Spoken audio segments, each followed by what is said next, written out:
أعوذ بالله من الشيطان الرجيم. هل ينظرون إلا أن تأتيهم الملائكة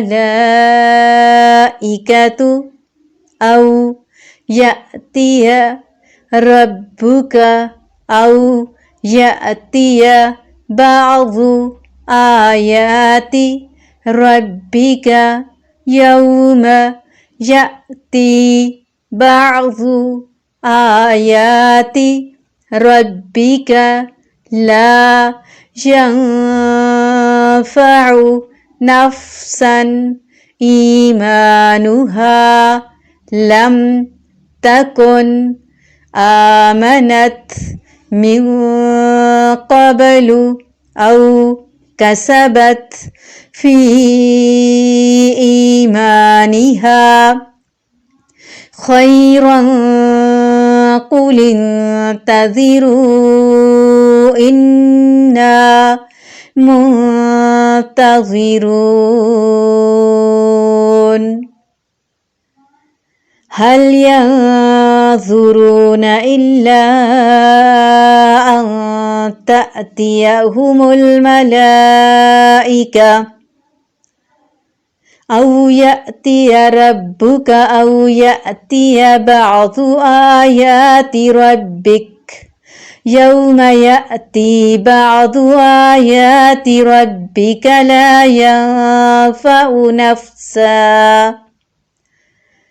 لا ينفع نفسا إيمانها لم تكن آمنت من قبل أو كسبت في إيمانها خيرا قل انتظروا إنا منتظرون.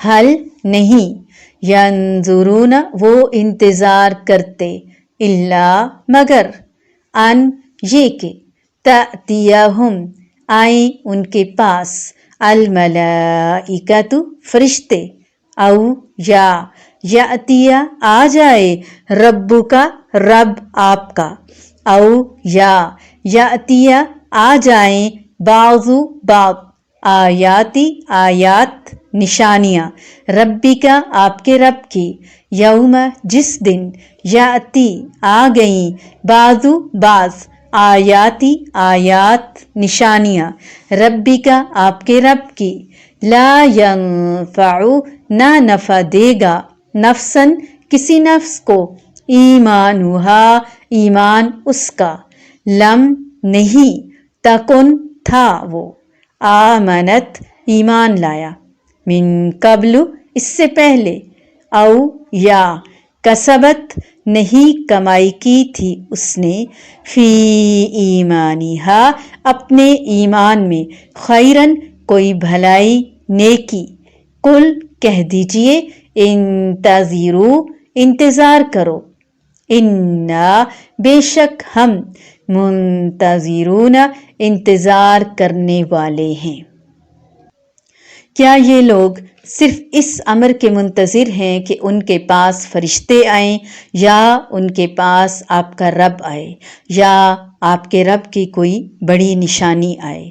جس روز آپ کے رب کی کوئی بڑی نشانی آ پہنچے گی، کسی ایسے شخص کا ایمان اس کے کام نہ آئے گا جو پہلے سے ایمان نہیں رکھتا، یا اس نے اپنے ایمان میں کوئی نیک عمل نہ کیا ہو۔ آپ فرما دیجئے کہ تم منتظر رہو، ہم بھی منتظر ہیں۔ قرآن مجید کے نزول اور حضرت محمد صلی اللہ علیہ وآلہ وسلم کی رسالت کے ذریعے سے ہم نے حجت قائم کر دی ہے۔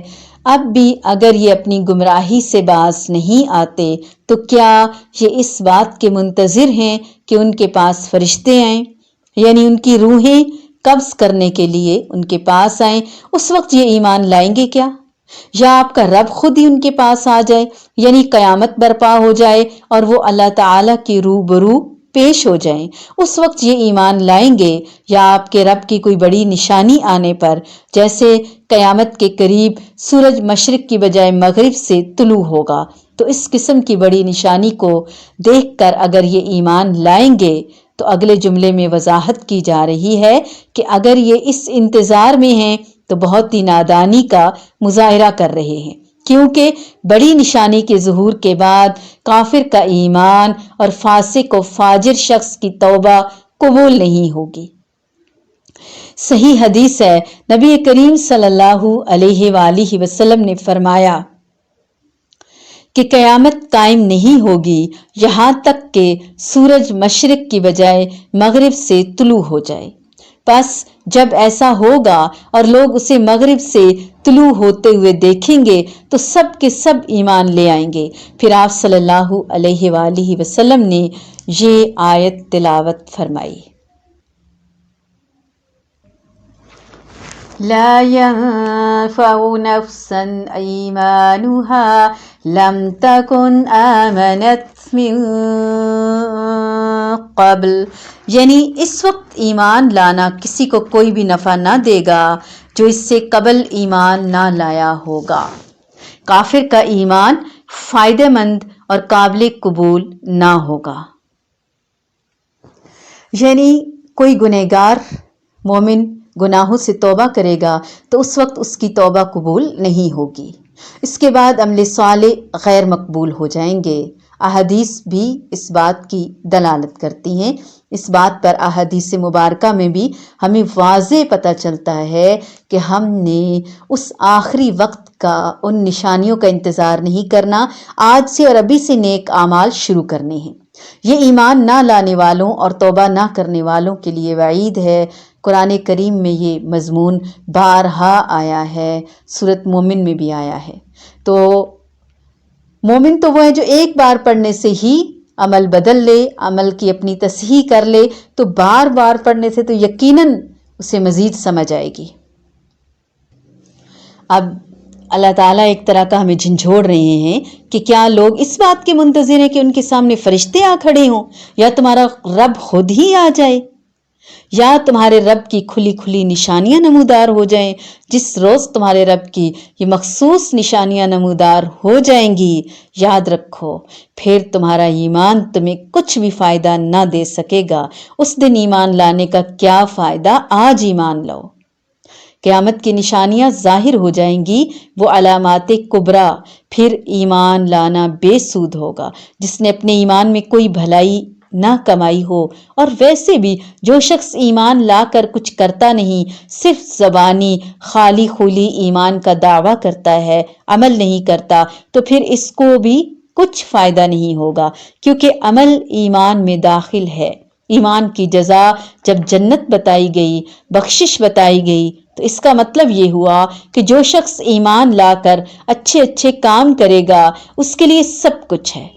اے محمد صلی اللہ علیہ وآلہ وسلم، ان سے کہہ دیجئے تم انتظار کرو، ہم بھی انتظار کرتے ہیں، یعنی قیامت کا دن آ ہی جائے گا اور فیصلہ ہو ہی جائے گا۔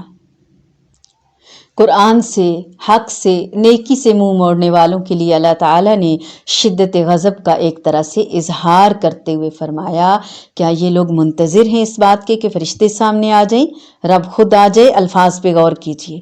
یا پھر اللہ تعالیٰ کی نشانیاں یعنی عذاب یا موت کے آثار سامنے آ کھڑے ہوں۔ نیز یہ بھی کہ ان کا جنت میں جانا اتنا ناممکن ہے جتنا سوئی کے ناکے سے اونٹ کا گزرنا۔ سورۃ الاعراف میں ہم انشاءاللہ یہ بات بھی پڑھیں گے۔ اسی نوعیت کے سوالات نبی کریم صلی اللہ علیہ وآلہ وسلم نے بھی کیے ہیں۔ تم عمل کیے بغیر انتظار کرتے ہو اس خوشحالی کا جو آدمی کو سرکش کر دیتی ہے، یا ناداری اور محتاجی کا جو سب کچھ بھلا دیتی ہے، یا انتظار کرتے ہو تم حالت بگاڑ دینے والی بیماری، یا عقل و حواس کھو دینے والے بڑھاپے کا، یا اچانک آنے والی اور فنا کر دینے والی موت کا، یا پھر تم منتظر ہو دجال کے؟ اور دجال بدترین نشانی ہے۔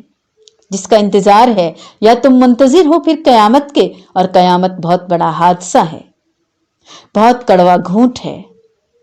اس لیے ہمیں اپنے عمل پہ غور کرنا ہے، ہوش کے ناخن لینے ہیں، ہمیں بے توجہی کے ساتھ یعنی غافل ہو کر بے پرواہی کے ساتھ عمل نہیں کرنا، عمل کو مؤخر نہیں کرتے رہ جانا، اچانک وہ گھڑی آ جائے گی۔ ہمیں نیکیوں کی طرف توجہ دینی ہے، اپنے عمل کی طرف توجہ دینی ہے۔ یہ زندگی ہمارے لیے گولڈن چانس ہے، جہاں پہ نیکی کا اجر بڑھا چڑھا کر بیان کیا گیا، بار بار بتایا گیا، اور برائی کو اتنا ہی جتنی ہم نے کی۔ یہ اللہ تعالیٰ کی یقیناً مہربانی کا عالم ہے۔ ارادہ کرنے پر بھی نیکی لکھ دی جاتی ہے اور نیکی کرنے پر کئی گنا زیادہ بڑھا دی جاتی ہے۔ برائی ارادہ کرنے پر نہیں لکھی جاتی، نہ کرنے پر بھی نیکی ملتی ہے۔ کر گزرنے پر صرف ایک برائی ہوتی ہے، بہت ساری برائیاں اس میں اضافہ نہیں کرتی، نیکیوں میں اضافہ کرتی ہیں۔ ایک نیکی کئی گنا اور ایک برائی ایک ہی دفعہ، وہ بھی ارادہ کیا، نیکی نہیں کی تو بھی نیکی، لیکن گناہ کا ارادہ کیا اور گناہ نہیں کیا تو بھی نیکی۔ اللہ اکبر کبیرہ۔ اور کر لینے پر ایک لکھی جاتی ہے گناہ، وہ بھی توبہ پر مٹا دیا جاتا ہے۔ پھر بھی زندگی کا امتحان پاس نہ کر سکیں تو اس سے بڑی کون سی نالائکی ہوگی ہماری۔ اللہ ہمیں توفیق دے اور ہم بہترین طریقے سے نیکیاں کریں انشاءاللہ، آمین۔ هل ينظرون إلا أن تأتيهم الملائكة أو يأتي ربك أو يأتي بعض آيات ربك يوم يأتي بعض آيات ربك لا ينفع نفسا إيمانها لم تكن آمنت من قبل أو كسبت في إيمانها خيرا قل انتظروا إنا منتظرون۔